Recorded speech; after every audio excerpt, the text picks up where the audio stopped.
Hello there. This should now be working. I think I've now pressed go live. And that doesn't seem to be doing anything there.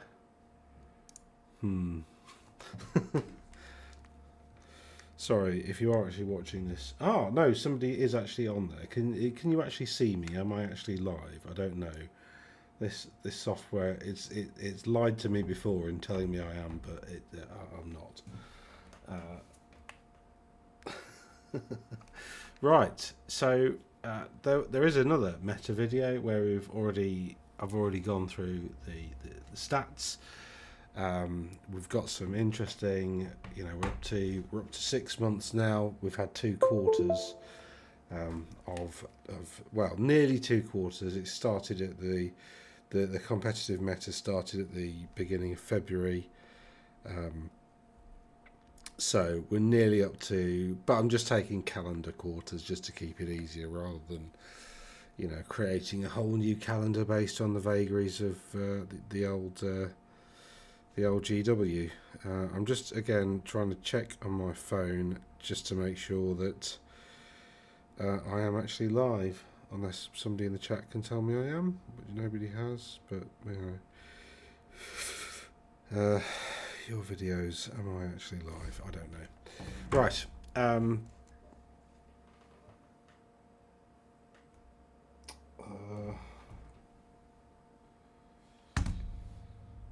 There's absolutely nothing on this app.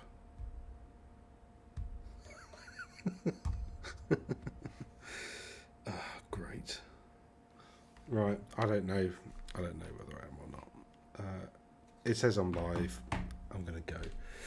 Right, so we've got War in the Old World, which took place here, 9 Baloo Drive. It's a weird kind of... oh. Well, you saw it briefly there. It's it's a weird in Northern Ireland. It's like a kind of above other stuff from the looks of things, so pretty interesting venue. They seem to have set it up like it's just somewhere for people to go and game. Like they don't sell Warhammer or anything like that there.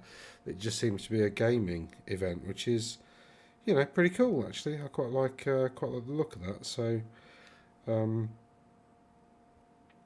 yeah, it's a pity it's a bit far away from me really, but never mind.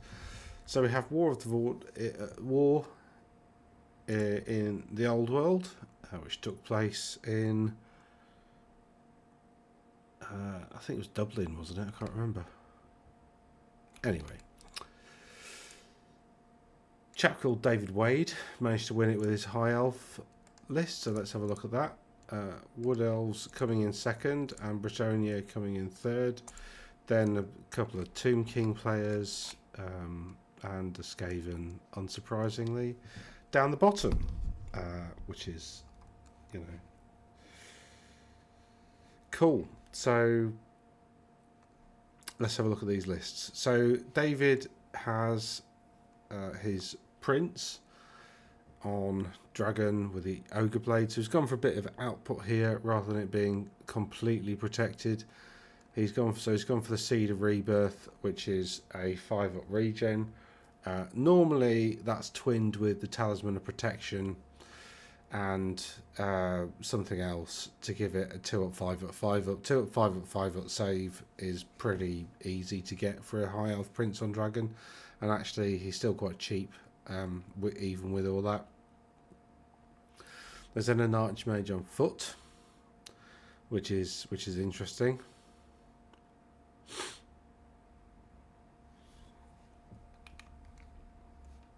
Remember, this list won it. And then he's got 25 spears, who are genuinely terrible. And then he's got some Reavers. Silver Helms are okay. I've revisited what I think about them.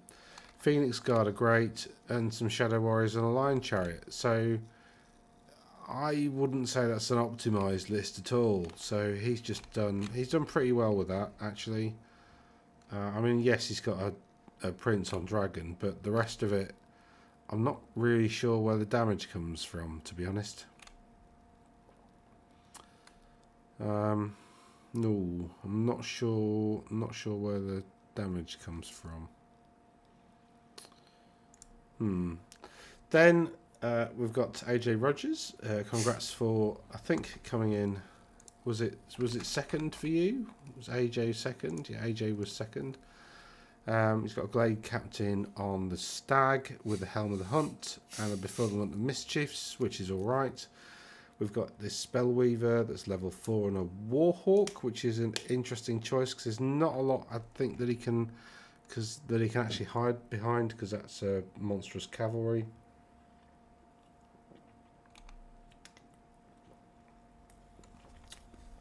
So he's easy to have a go at. It's got a battle magic, which is good. And he's got a Treeman Ancient for another level 4. So 2 level 4 wizards, one on a hawk and one that's a tree.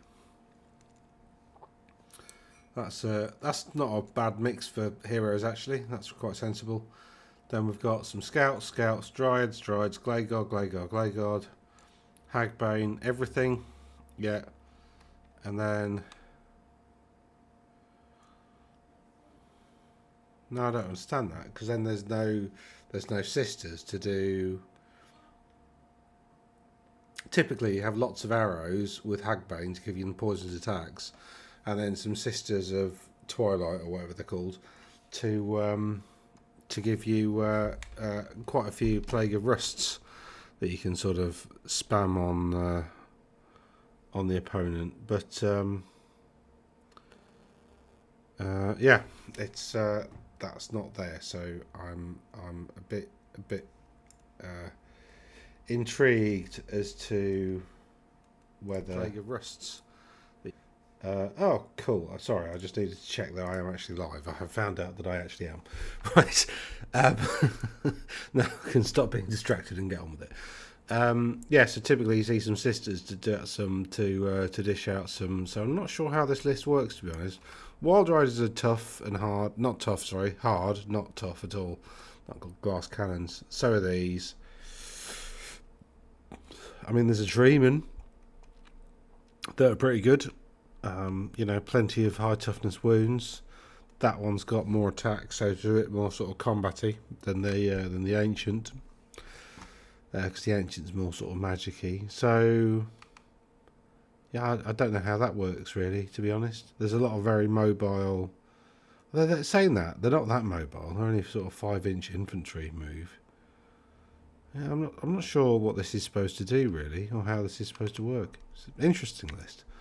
And then Seth, who came in third with Lady Elise. Well done. She's great. I think she's like an unsung hero in the Britannia list. I think she's really good. And then you got the Duke with like the obvious bits. Yeah, you know, for all 341 points for something that can just snipe a, you know, giant a turn, pretty much. That's very good going. Paladin, yeah, as expected. Sergeant at Arms on foot. He's got a big unit of men at arms for the sergeant to go in. That's pretty smart, because it makes them, they get lots and lots of opportunities to not break. Well, for one round of combat anyway. He's got his Knights of the Realm, which is fine. There's 9 of them. Presumably the Paladin or Elise goes in. The cool thing about Elise is you can have two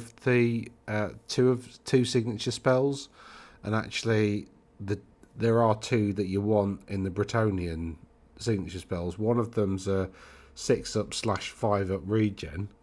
So if you cast it on an 11, then it's a 5-up regen on the unit they're in, and remains in play, which is brilliant. And the second one is, I think, additional strength and AP.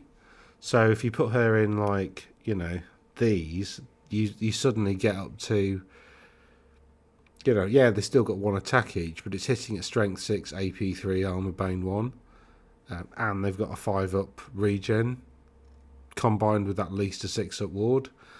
So, you know, you've got 3-up, 5-up, 5-up cavalry with a bit of extra output. So I think she's really good for that. So then we've got some peasant bowmen, got some questing knights, got some Pegasus knights. I mean, questing knights aren't that good. You want more Pegasus knights, really, to be honest. Growl knights are alright if you give them the Folgenhorn of Fredemund, because they can sort of sit at the back and hold that and keep tooting it until it's their turn to get stuck in. And then Trebuchet, which is one of the worst war machines. Well, war machines in general aren't that good, so Field Trebuchet, you know, I'm not sure about that, but it is a cool model, sadly. So that's the top 3 of war in the Border Princes. So well done to David, to AJ, and to Seth. Congrats. War of the Border Princes. So War of the Border Princes, the next tournament we're going to have a look at. This happened over here. I think in there. Oh, there's a tree that's fallen over behind. That is funny, isn't it? I love it when, like, they've obviously taken photos of... Where's the tree? That is so funny, isn't it? Look, there was a... You can't see it from here, but if you go back... Oh, it's gone from there as well. There was what... No, there you go. Somebody's got some... Anyway, it's in there. Getting distracted by Google Maps. Right. Sorry, let's have a look at it. Kevin Morin coming in first with Chorfs. And then we've got some Khemri. And then we've got some Bretonia. This is a pretty standard top 3. Demons of Chaos managing 2 wins. That list's definitely worth looking at, because it might be really good. And Robert Oliveira getting no wins with Warriors of Chaos. Let's have a look at that first. That's unusual. So level 4 wizard. Demonic Mount. Not unheard of. Alvis the All-Seeing. Clearly didn't see that. BSB Aspiring Champion. On foot. Undivided. Mark of Khorne Aspiring. On foot.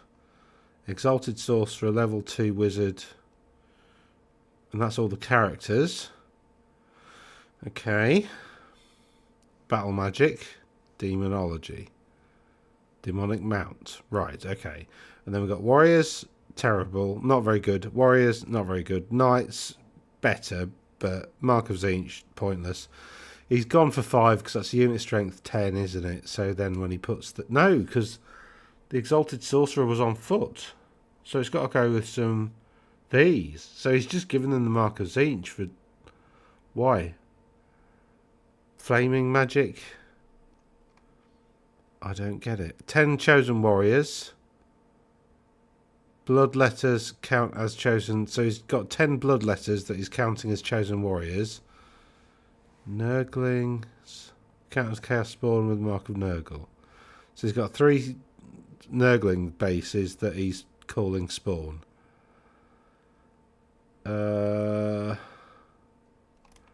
Okay. There's no output, is there? It's at 1,500 points, but there's no output here. Like, what does the damage? Nothing. Apart from this dude could do a bit, but he's only got 2 wounds. We're just men. We're just innocent men. So that one's gone. I can see why that's not done very well. And then we had Demon List that did alright. He's got Illusion Keeper. Yeah, makes sense. Chaos Furies, because getting hit by 2d6, Strength 6, AP 2, possibly Armor Bane as well, hits is pretty nasty. That's the Impaling Claws. Khorne Furies are the best, so he's got a few of those. It's a sensible level. You want as many as your spare points allow, really. Seekers are pretty good. Fiends are okay. Hellflayer is alright, but all of the Slaanesh stuff is really fragile. Then we've got some Fleshhounds of Khorne, which are the only cavalry that don't have Swift Stride, as far as I can tell. So they're crap. and we've got some. Oh, thanks, Hobbit on hold. I don't know whether this chat's very particularly responsive, but you know, whatever. And then he's got 3 screamers as well. That, yeah, I don't.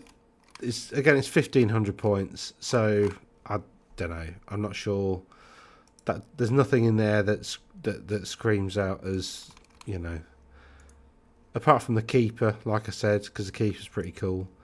He played first game. Oh God, what is this?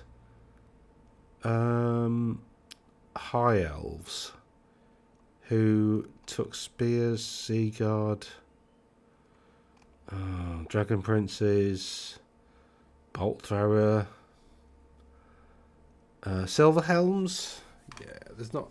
The dragon princes have got a bit of output. They're pretty good. They're pretty hard hitting, but cool. So he played that one, and he played Samuel Howard, who had high elves again. So he played 2 high elves with his demons. That's quite, with his Slanesh demons. That's quite quite narrative. Archmage, Prince, Archers, Luthern. I mean, these aren't terrible high elf lists for 1,500 pointers. So yeah, obviously he knows what he's doing. Maybe that's the Chaos Furies are good, but all the rest of it just seems to be random stuff. But I guess, you know, random stuff around a really good central character is good, isn't it? Cool.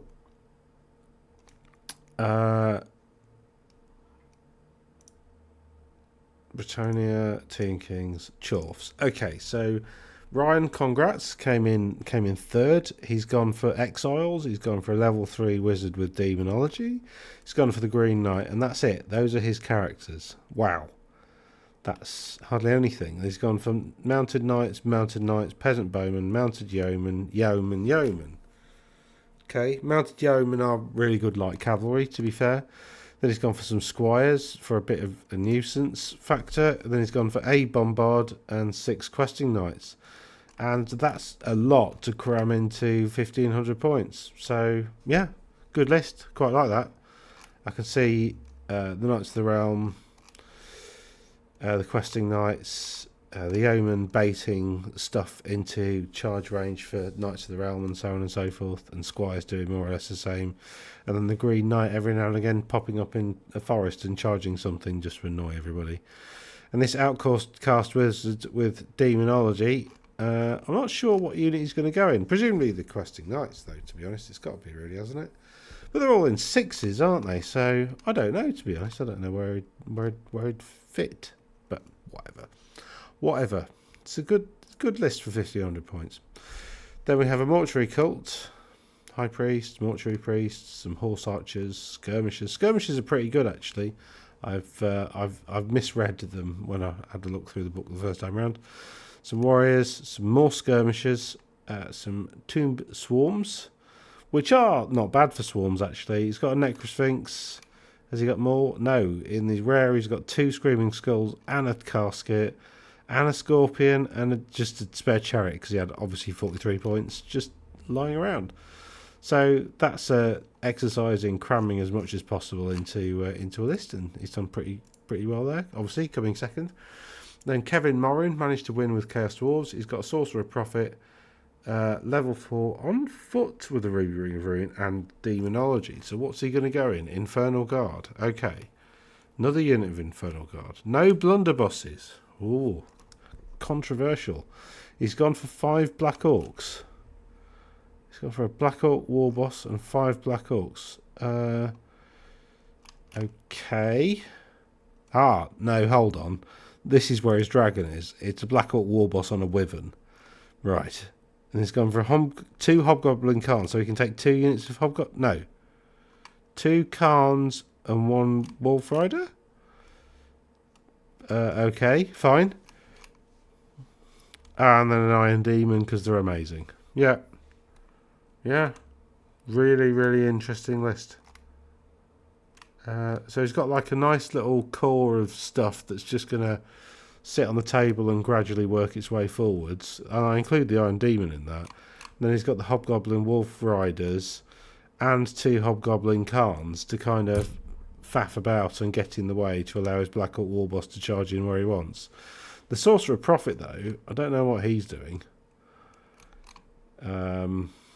Yeah. I don't know what he's...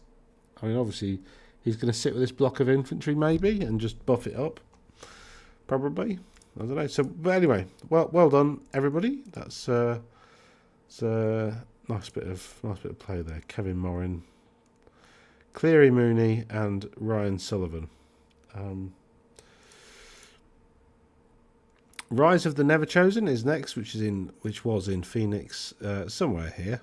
It's not really much more specific than that, but somewhere in this area of land that's roughly the size of how big is Phoenix? It's roughly the size of... Is it really that big geographically?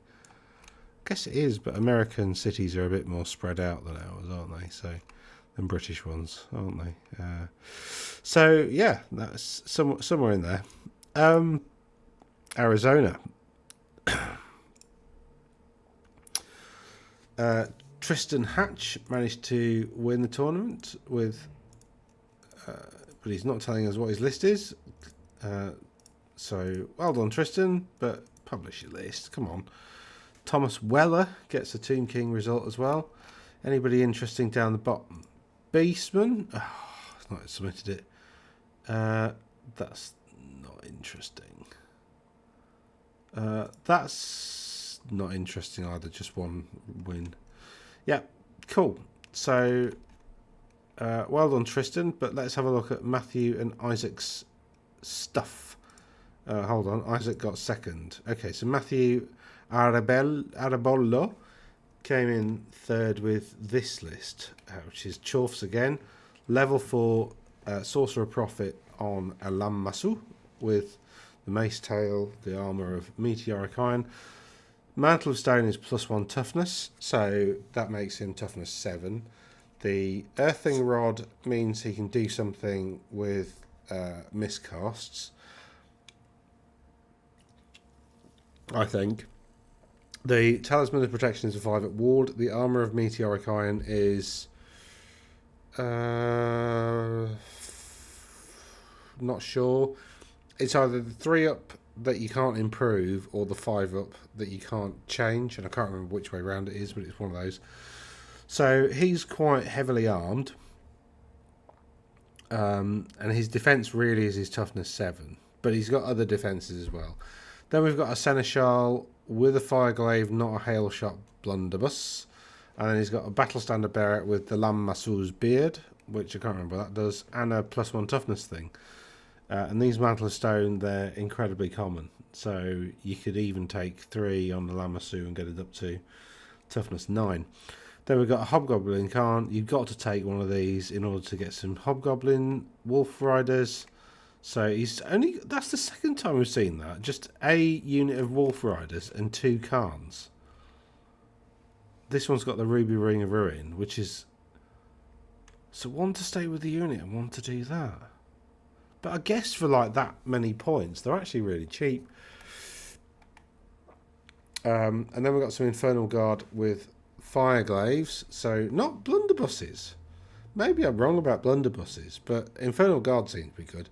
Then we've got a load of Cutthroats because they're cheap, which makes them pretty good. We've got an Iron Demon, some Centaur Renders, and 2 Hobgoblin Bolt Throwers. All of which are, pretty good. So... yeah, that's just overall a very good list, I'd say. Actually, it all adds up to something fairly meaty. You've got a decent centre, you've got stuff to throw around, you've got a decent counter punch unit, you've got an absolute anvil in your Iron Demon. You've got these who are just going to be a nightmare to deal with. Yeah, so pretty good list and some decent characters thrown in there as well. And obviously these running around as single skirmishes are going to be hard to hit and all the rest. So, yeah, very good, very good. Well done, Matthew.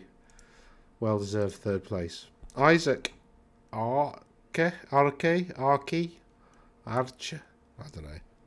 Apologies for any name butchery. Master Necromancer. This is a vampire count. It's got a Mortis engine. It can resurrect twice. He's got to give himself a 5-up ward to go with his, I think, 5-up regen, because he's Master Necromancer. I think have a 5-up regen. And the Mortis engine gives him like a 3-up or a 4-up save. So he's got loads and loads of defences. Added on to the fact that he's got like 8 wounds or 6 or 7 or 8 wounds or something like that. Then we've got a Vampire Thrall on a Nightmare with a Giant Blade. So that's going for... Dark Acolyte means you can resurrect things, I think. So that's going... Is he going in a unit of Blood Knights? He is, isn't he? Yeah, so we've got some Blood Knights down there for that. So he gets to resurrect basically one of them a turn.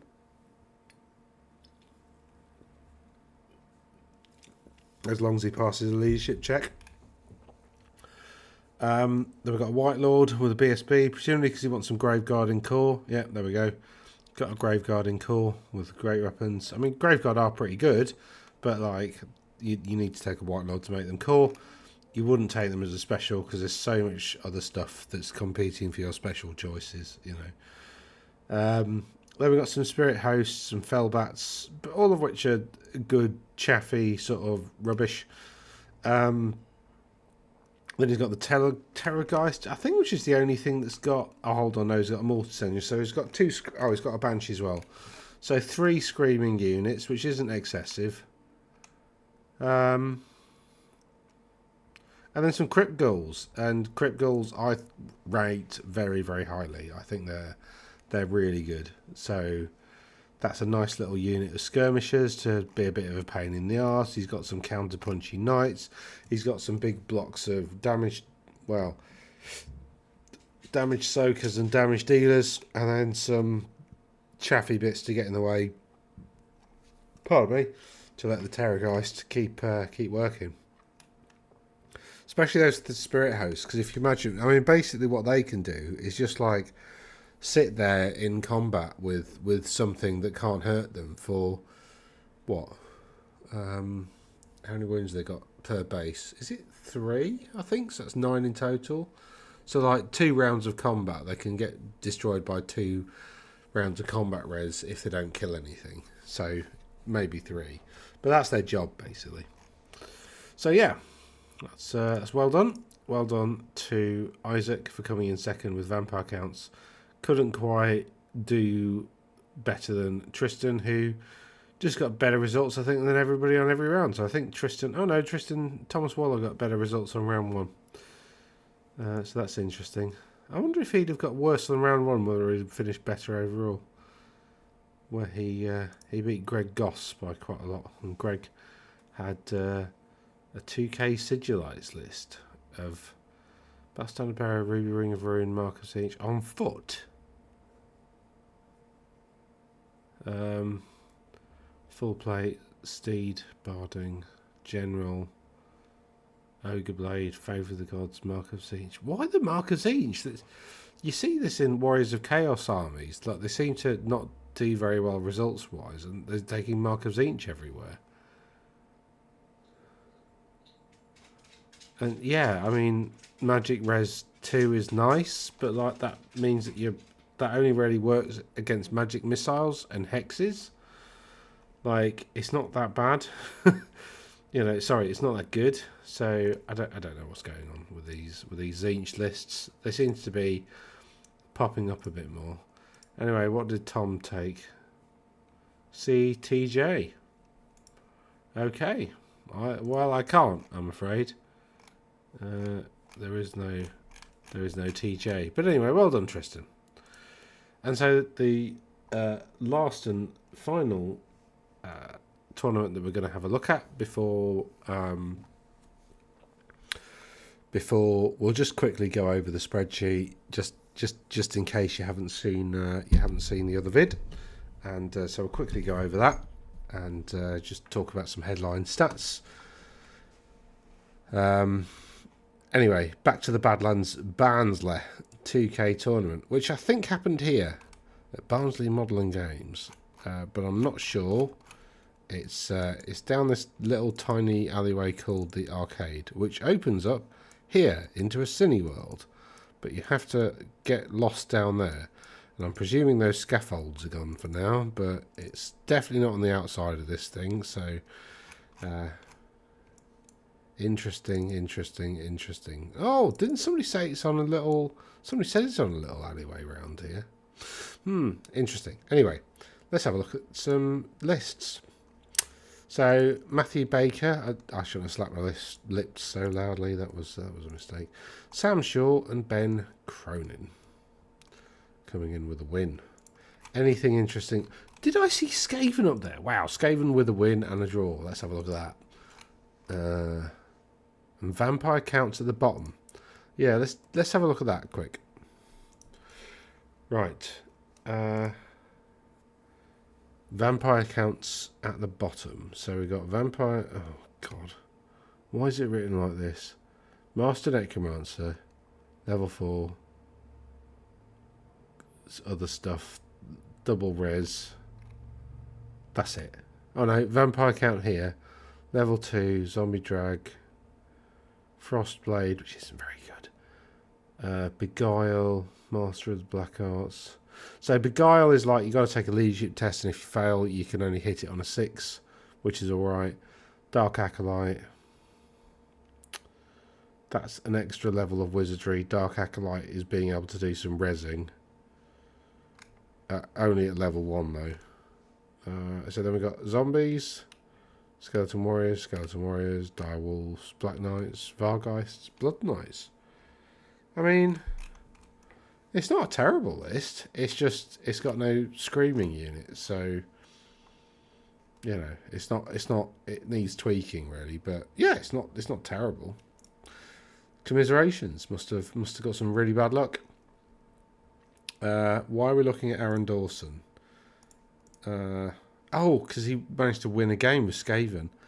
He's on a bell. See, the community is mixed as to whether the bell's any good or not. To be honest, it's hotly contested, really. Oh, where are we? It's hotly contested, really, because essentially the bell makes your Grey Seer a large target, so people can just shoot you Grey Seer now from over your units, you know, and so on and so forth. So you know, it's not really a very useful upgrade in that sense. However, it does give you abilities and stuff, and you being a large target means that you can cast your spells over your units, obviously. So you know, it's a difficult one, really, isn't it? It's yeah, again, 50-50. He's also got a Plague Sensor, a Plague Priest on a Furnace, which is pretty good. And then he's got, I mean, I say pretty good for Skaven. And then he's got a Chieftain with the Cautious... Oh, yes! Cautious Shield. Love it. So, Cautious Shield is a two-handed shield and adds 3 to your armor save. So he's got a 2-up save with the Battle Standard Bearer. In combat, can't attack, mind, but anyway, you don't really want to. He's got Skaven Brood to give a bit of frenzy. So presumably Skaven Chieftain goes in the Storm Vermin, and he then frenzies them at the opportune moment and then hides under the shield whilst everybody else gets battered. We've got Hell Pit, which is, I think, one's, yeah, good. I mean, you see lists with 2 in, so 1's not terrible. And 10 Gutter Runners, they are expensive, but they do have a lot of utility. So, yeah, there's a lot being spent on points, and actually only 2 Rattling Guns, whereas you can hypothetically get more. So, interesting. Managed to draw and a win, so well done. Ben Cronin, more importantly, managed to finish in the top half with Skaven. That's well outside normal, so well done indeed.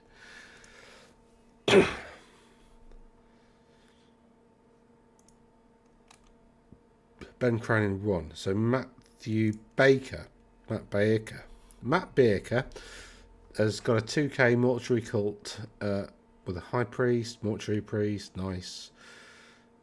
BSP, mortuary priest, level 4 wizard. Both of these on foot, so spending very little on characters. This is interesting. I like to see this.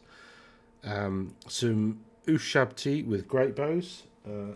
Mine are awaiting painting, but here's one of them that's sort of slightly done. But they're awesome. Then then he's got some tomb swarms, which they seem to be like cropping up an awful lot. Like I see a lot of lists with tomb swarms, so maybe they're good. I guess they're quite cheap for a load of wounds that, you know, unbreakable, just, you know, stuff of nightmares.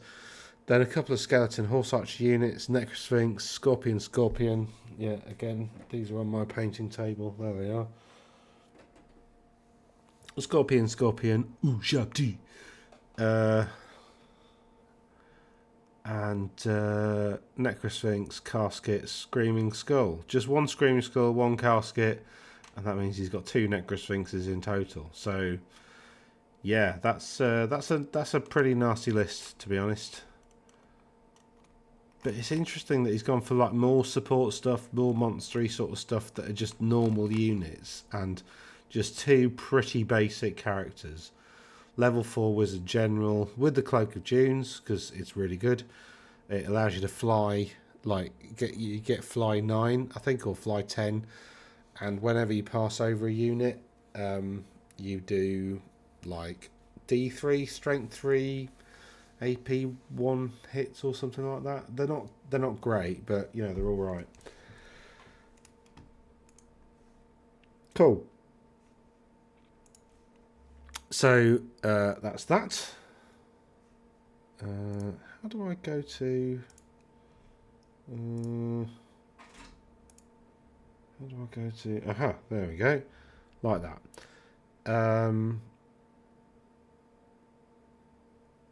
So yeah, it's a pretty decent list, and that's why it came third, I'd imagine. Also in Barnsley, Sam Shaw managed to get second with Wood Elves, which is remarkable, so well done, Sam. He's got a Treeman Ancient, he's got a level 2 Spellsinger on an Eagle with the Ruby Ring of Ruin. That's a pretty decent combo. And Battle Magic, so that's, you know, that's pretty decent already.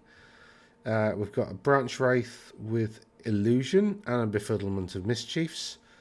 And a level 4. So we've got 7 levels of Wizardry, basically.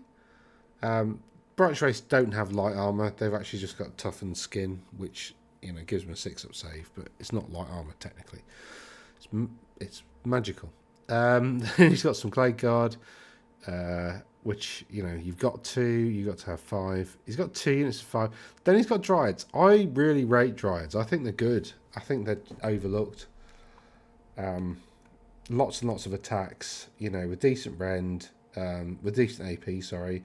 And like skirmishers, pretty tough, you know. Yes, they've only got light armor, but they don't really need it, because in shooting they're a further -1 to hit because they're, you know, unit strength 1 skirmishers, and, you know, they're toughness 4, which makes it quite difficult to wound them with shooting attacks. And if they're smart, like, they can position themselves so cannons can only really hit like 1 or 2 of them. Anyway, so that's Dryads. Glayguard. Then he's got 6 Treekin, which I don't think are very good.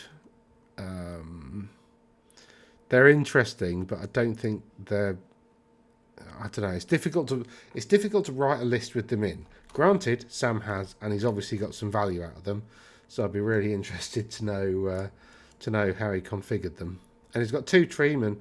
Treemen are pretty good, actually. These combat Treemen, they're pretty nasty. I'll just get the book up too, because I think a lot of stuff in the Wood Elf list is overlooked, because I think a lot of Wood Elf players have got like a limited range of models that they've got from the last time round, and they perhaps haven't got what they want, like model wise. However, actually, like, Bloody hell. Where have they gone? Dryads. Here we go. Dryads. Oh, they're on the same page. That's helpful. So Dryads and Shrieking, you know, so they've got toughness 4, decent attacks. Strength 3's a bit of a weirdness, but anyway, 13 points, decent move. Yeah, open order and skirmishers. They've got regen 6, which is a bit of an extra save, really. Pardon me. They are flammable, which is a bit of an issue, but anyway. And they got Tree Spirit is about like selection, who can accompany them, stuff like that. Tree Kin are toughness 5, 3 wounds each, and heavy armor and regen 5. So they're pretty tanky. They also have this tree whack attack. So one of their attacks, and you're going to do this, but one of their attacks is basically an initiative test, and if the model fails, it's dead, basically. Something like that. It's a pretty weird rule. They've got stomps, so you get hit by a stomp attack from each of them. Granted, a strength 4, no AP, but still, all of this stuff kind of adds up a bit. The problem is just getting them into combat and them not dying straight away. So that's the challenge they've got. But they've got Armor Bane too, which is nice. But they've only got hand weapons, so they don't have any AP. So it's like one of these tree whack attacks, but then 2 attacks at weapon skill 4, strength 4, no AP is not that scary. So, you know, they're okay, I guess.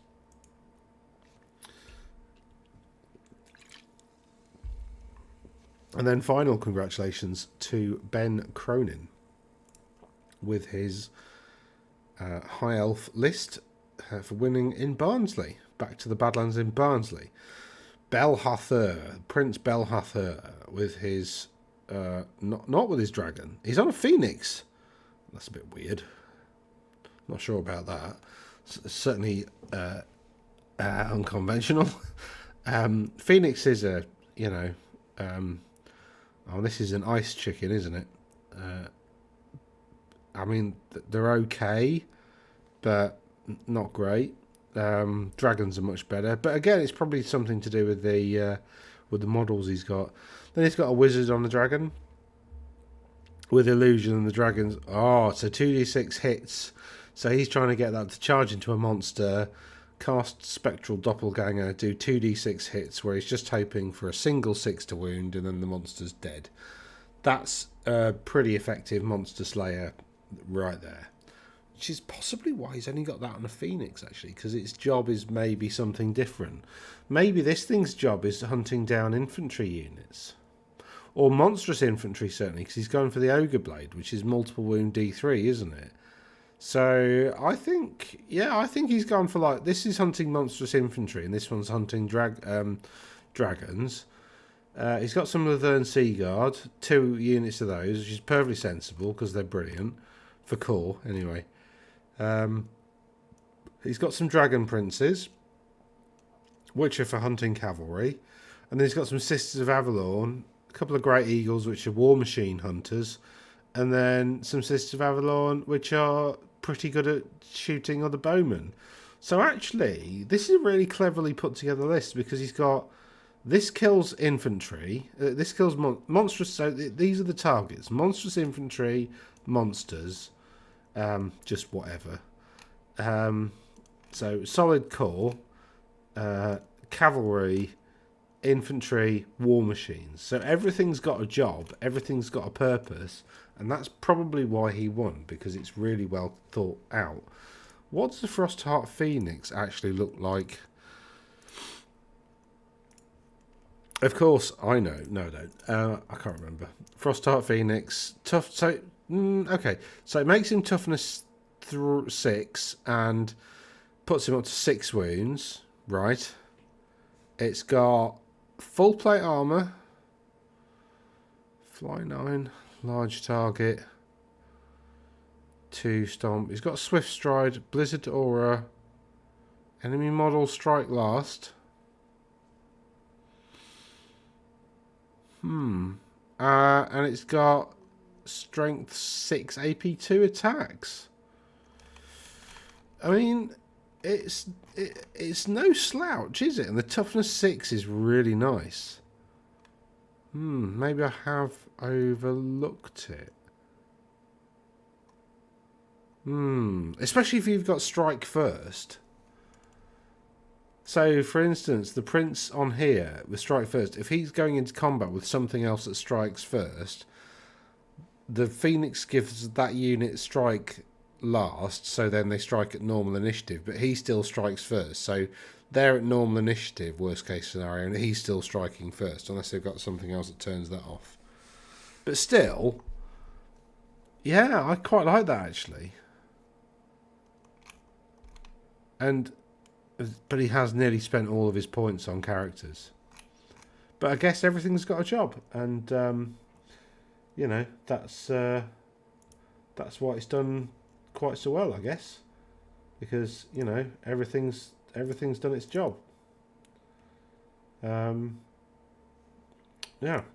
cool. So that's the list. That's the tournaments last weekend. Let's have a look, see what's coming up next weekend. This weekend, I've not got anything to do, so I may be free to go to a tournament if there's one available. I need to normally book these things massively in advance though, but anyway. So we're not going up until September. We're just going to look at the first weekend of July. See what's happening over this weekend. No events. Oh, any location. Yeah, that looks about alright. Cool, so we got Gathering Darkness going off in Australia at Lynbrook, which is interesting. There's a tournament going off in New South Wales, so Australia, Victoria and New South Wales, which is nice. Dragon's Lair Grand Opening Weekend, Warhammer the Old World Tournament in Australia. On the hour D20 discounts, Warhammer 40k and 40k and Old World. No Age of Sigmar, 40k and Old World. That's the right combo, I think. That seems very nostalgic. One dayer over in Australia again. Another one in Western WA. What's WA stand for? Can't remember. So we've got another one at Laerdis. Oh, that's interesting. Is that that's on the 6th, is it? Yeah. Okay, then there's one in Canada. Yeah, lots of one-day tournaments. Let's all over the world, including one in Spain, but there only appears to be one person attending at the moment, so maybe that will get sorted out later. But it's a bit late. Laerdis, this place is normally quite organised. So 0 to 3 unit on any unit, 6x4, battle ready, blah blah blah. Virtual ticket, no ticket will be sent. Yeah, seems all right. And it's 2,000. So I'll have to see if I can get a day pass from the old Mrs. Elkins. So there's plenty of events on, and let's finally have a look at some. Not that. I'm working some stuff out. So let's just go straight to the thing. So win percentage, it's more or less the same. Tomb Kings have got better. I've started to do data like over time sort of stuff, so we can sort of start to see how factions are improving in terms of win percentage and rank percentile over time. But I've only done the win percentage over time so far. As you can see, like the Tomb Kings they always have been good, and they're still continuing to be good.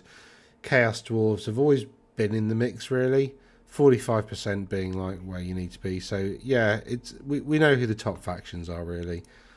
Yeah, the thing that I'm most interested in is getting this working, where we've essentially got like a ranking of every human, and I need to kind of work out how to degrade older results within this formula using like a pivot table thing, which is a bit of a pain in the arse to use. It's you've got to do this and then write the formula and then hope it works. And I don't know whether there's a way of like changing the formula afterwards. Like it just says field 1.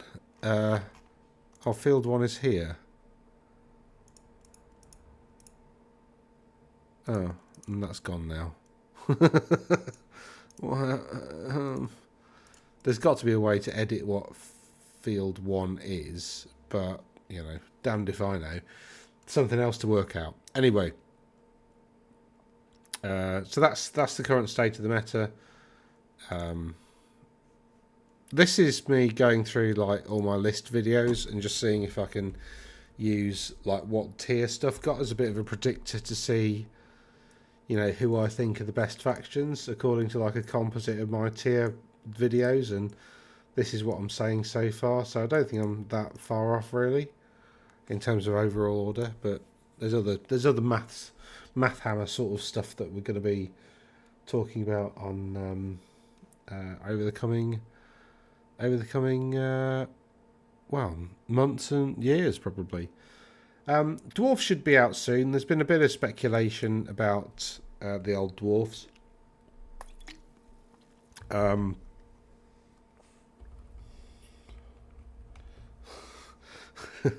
That's a risky thing to Google, isn't it? Yeah. There's a Dwarf Mountain holds. Yeah, I mean, all we've got is this back cover of something, you know, somebody selling it basically on eBay. So it's got Burlock Damison. The heroes of legend are Thor Grim Ulexon, Carl of the Damas Kron, I think, Ungrim Ironfist, Slayer King of Karak Kadrin, and the infamous engineer Burlock Damison. So 3 interesting characters to have a look at. And 2 unique dwarf armies are Royal Clans and Engineers Expeditionary Forces. So Engineers Expeditionary, we kind of know what that's going to focus on. It's going to focus on gyrocopters and shooting things and cannons, and, you know, maybe cannons become core. That would be cool, but probably not. So that's all quite interesting. One thing I do think is worth looking at is like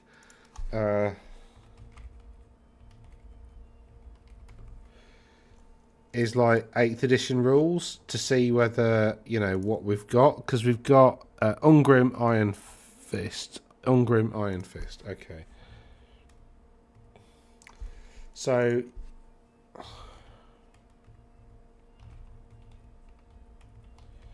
if you look at Ungrim Iron Fist, oh, for God's sakes. So the old model looked like that, and the new model looks like this, all right? And the main thing to focus on is the fact that he's still got the same helmet, right? He's got the same axe. It's exactly the same axe, but what he hasn't got, it's a slightly updated version. What he hasn't got is this big banner thing, and he hasn't got the nice dragon cloak. So he's not slain the dragon yet. So he's not got this thing here on his shoulders, as you can see. He's not got the armor as well. So he's likely to be, you know, a bit lighter armed, and where are they? And a bit. He might not have a cloak. So Ungrim Iron Fist, as was. We can expect these stats to be toned down a little bit, although maybe not that much. Like, he's probably still leadership 10. I guess that might be 9. He's probably weapon skill 8. This is 4. He's probably toughness 6, because the toughness 6, so he's got the Axe of Dargo still, and he's got the Slayer Crown still, but he hasn't got the Dragon Cloak. And all this stuff is like just typical, you know. Oh, Slayer King's interesting. That's unique to him. So +2 strength and killing blow. I mean, I'd imagine he'll be with a great weapon that's got a rune of killing blow or something like that. So I could imagine him actually keeping this, but it's a great weapon maybe. So I could imagine those rules staying. Magic armor. The Slayer Crown adds to armor save and to toughness. So, you know, the Slayer Crown will give him like essentially a 6-up.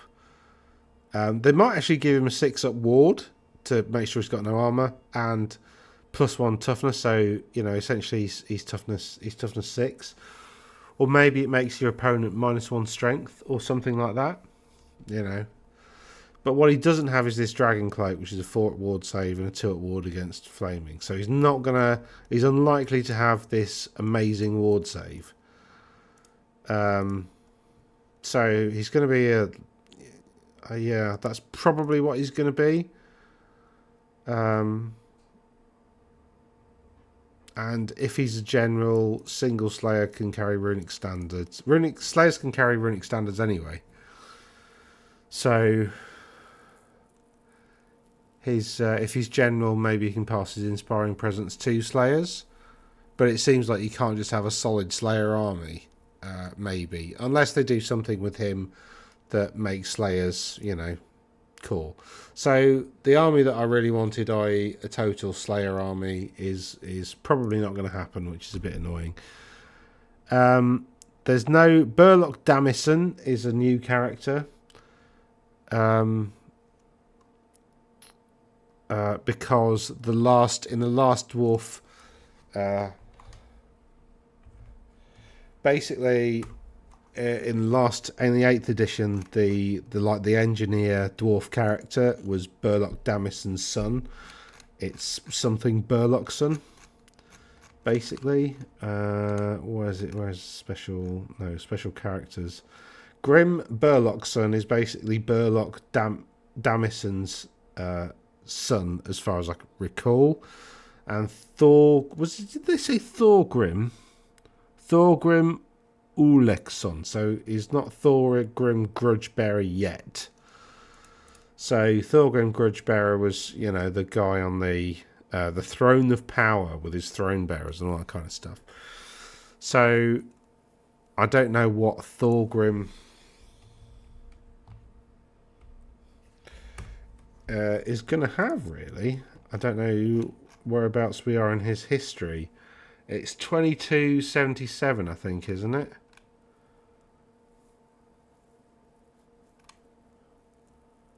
So, son of the sister of High Grim Alricsson.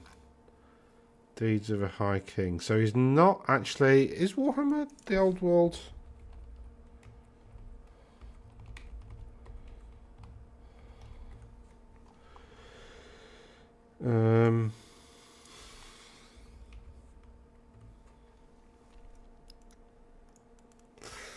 Year, isn't it?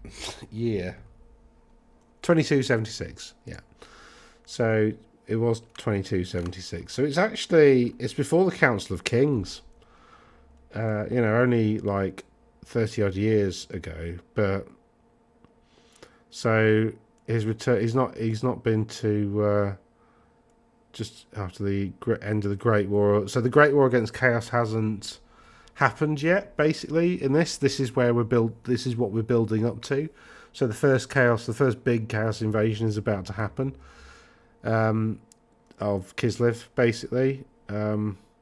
So he's yet to prove himself, basically. So he hasn't really got anything. So it'd be really interesting to see. I'm really liking this kind of, you know, what take are they gonna which direction are they gonna go with stuff, like, because I don't know.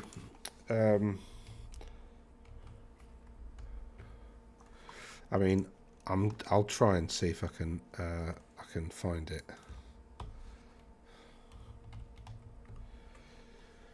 Thorgrim hefted the axe of Grimnir.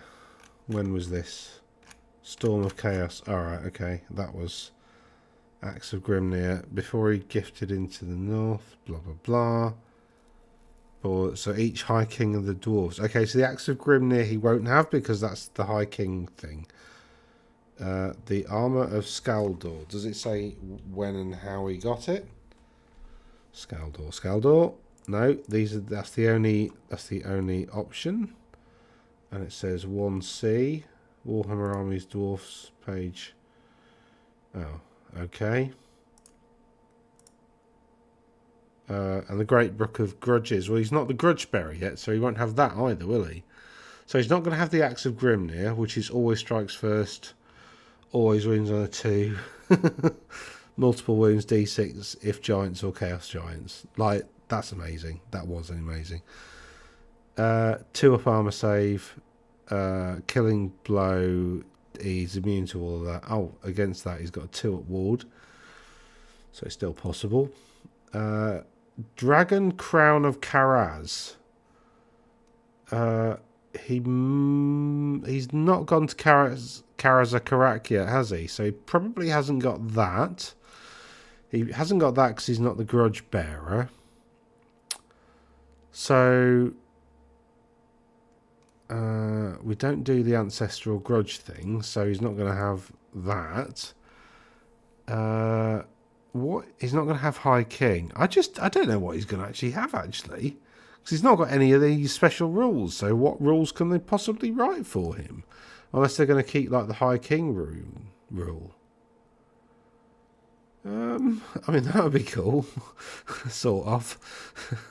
Oh, no, that would be horrible, actually, because you'd have to bait everybody out. So, yeah, that's not so good. Interesting. I don't know how they're going to write Thor Grim, to be honest. But anyway, the main thing is they've picked 3 interesting characters that they can sort of really subtly rewrite.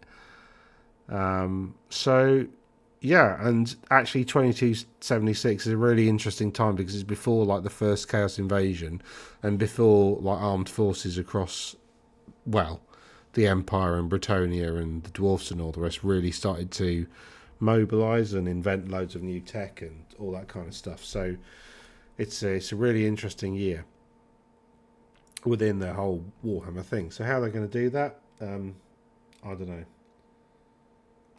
know. You can do wounds to them to buff your spells, and they're very cheap per wound. Somebody's put about Tomb Swarms. Can you? That's interesting. Is that a mortuary cult thing? Hold on. I've got to wait for the e-reader to load. I don't know how to pronounce your name. Sorry. ODV. Mortuary cult. Here we go. The rules will be on the next page. I've not actually read this before, but number of lost wounds the chosen unit recovers is increased by 1. That includes bloody giants as well, doesn't it? Oh my god. So if you've got, like, just a level 4 general and a level 2, let's say, battle standard bearer within command range of each other, both doing a rise on a Hierophant, the general will have the staff of do it twice, so they get 1 wound each plus 1 wound for this. So they can. Oh, that's so broken. No, I don't use the B word. It's not broken. It's just anyway. Nearby construct swarms. Yeah, you can with swarms. Immediately loses 1 to 3. Then modify the casting roll by adding the number of wounds lost. So you just add 1 to 3. It's not even a dice roll. I'm going to take 3 wounds. Wow. Wow. And then you can just res stuff back. Oh.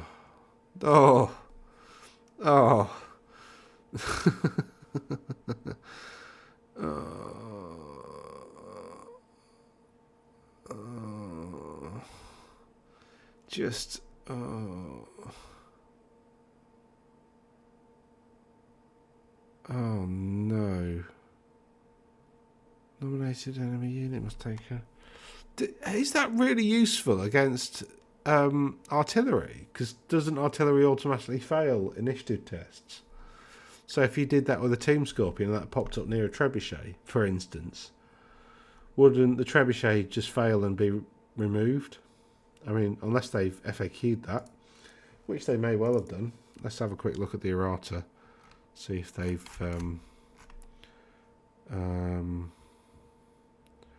no, they've not. So that could be bad.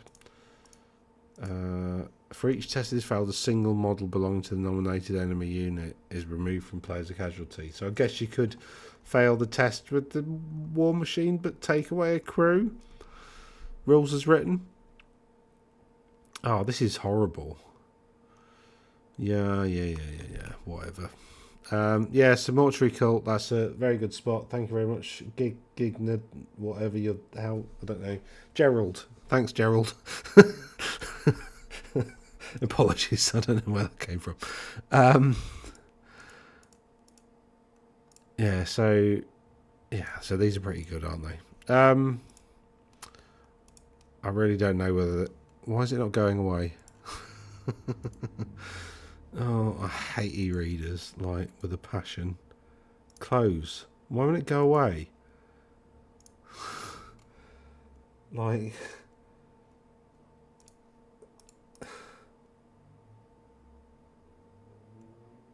Oh my god, I needed to use Task Manager to get rid of it. Cool, so that's what's last weekend, that's what's happened last weekend. Oh, the other cool thing is, is we've got 6 months of data now. So we've got like over 1,000 people have entered tournaments. We're actually starting to get some really interesting data. I want to see what happens a few months after the Dwarfs have been released. And then I can see whether there's like a bump of results after, you know, a army book is released. It's a pity we can't like examine the model range being released and the army book differently, because I think a lot of what's happening in the Warhammer meta at the moment is that the good stuff, just people haven't got it. Like, you can't buy it, whereas at least Khemri you can buy it. So yeah, so I can buy this. I can't buy her on top at the moment. That's Khalida. She was like rather too much for a tiny little character on foot, but I decided to strip it all back just to make her kind of like, you know, stick out. So I'm quite happy with that. But that's my I relented, went for the dragon. She is pinned though, so I can easily take her off if I needed to go back on foot again. I can't magnetise her though because it's too small a contact point, and also she's metal and magnets don't really hold metal very well. Not that kind of, you know what I mean. Right, anyway, yeah, I'm going to shut up now and let everybody get on with their evening, but thanks for watching. As usual, it's been really interesting to go through stuff, and I hope this has been useful and helped people think about how they're constructing their armies and how they're going to play at tournaments. I've got all my stations set up now, so like there's absolutely no reason why tomorrow can't be a bit more of a paint and watch sort of thing. So anyway, if you've liked the video, click the button, and if you if you've got this far and you're not subscribing, then you know, perhaps give it have a think. Anyway, toodaloo, and see you again soon.